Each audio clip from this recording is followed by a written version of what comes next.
So OT, as a CEO, one of the things that I focus on is making sure that I have continuity in my business and that my people are always able to be online and be productive. So, running an on-premise environment at the moment, how would I benefit by moving that to the cloud? All right, so you're on-prem. Okay, so you must remember you've got servers and you've got power and all that kind of thing doing that server, right? And as your business grows, then you're probably going to have to get more servers, right? And that's going to hamper you a little bit because now I've got to wait for stock to come in and that kind of thing. If I move into the cloud, if I'm working on a project, I can spin up as I require. So I've got this great new project that's coming out. You as a CEO, you probably got some great ideas. So I can spin up a great idea in the cloud. If it works for me, keep it there. If it doesn't work for me, just switch it off. So that will benefit you from a cash flow perspective. And also, it also will stop you wasting, I don't like saying wasting money. I've got this great idea, let me move it into the cloud, keep going. Also, the nice thing about Azure, what you can do, you're on-prem, so what's your redundancy like? What happens if a server goes down?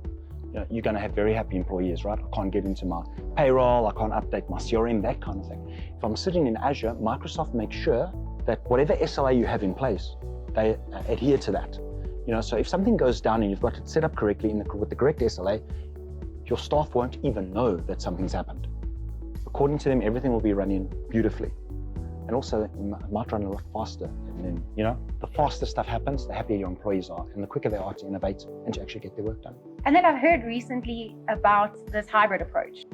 So maybe you can just tell me a little bit more as a CEO how I'll benefit from something like that. So I'm a big advocate of hybrid. Okay. Everyone is scared of going to the cloud, right? And whenever they say you have to migrate to the cloud or you're thinking of migrating to the cloud, everyone always thinks, shucks, I've got to move everything today. No, we don't do that. What we do is we take small little chunks. So we've got a little payroll server, example, a little CRM server. Let's move that into the cloud, right? If you're happy with that and you say, oh, look at the benefits, it's working nicely for me, let's start moving stuff across. The beauty of hybrid is you don't even have to tell people you're moving across. You could start switching servers and one day an employee will log in and say, oh, this server's running a lot better. Must have spoken to finance, Jess, and she's given the credit card and they got better hardware, right? They won't even know that. So if you're happy with the way things are running on-prem, if you then hybrid, so you start half in the cloud and half on-prem, eventually you'll actually, it actually makes more sense for me to move everything into the cloud. Once you move, your employees won't even know, and that's the benefit. So the key thing is you don't have to move everything at once, small little steps. Microsoft for CEOs, they've got a really great website. It's called the Cloud Adoption Framework. And it actually runs through what you should be looking for when moving into cloud or when looking at a hybrid solution. If I'm on a complete cloud and I'm exploring my options, why would I choose to move to Azure as a CEO?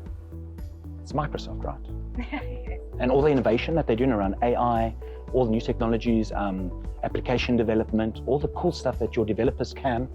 I mean, everyone knows Microsoft technology, everyone knows Windows, everyone knows SQL. It's an exact, if you're used to doing that stuff on-prem, moving into Microsoft Cloud just makes so much sense. Also, the beauty of it, you're probably running Office 365, and you probably want the security features that are built in there. Plugs into Azure because you're in the same cloud. So you can leverage all of the Microsoft technologies. When it comes to, I like how you mentioned, as a CEO, I like to innovate. Does that give me more opportunity or more growth to innovate? It does. You've got a lot more opportunity because you might, and I haven't been a CEO, but apparently you'll wake up in the morning and have, oh, I've got this great idea, I want to make it happen. And if you're like me, you have to make it happen because if you get bogged down with other stuff, the idea, because you're in Azure and they're always innovating, you've got a great idea, oh, I can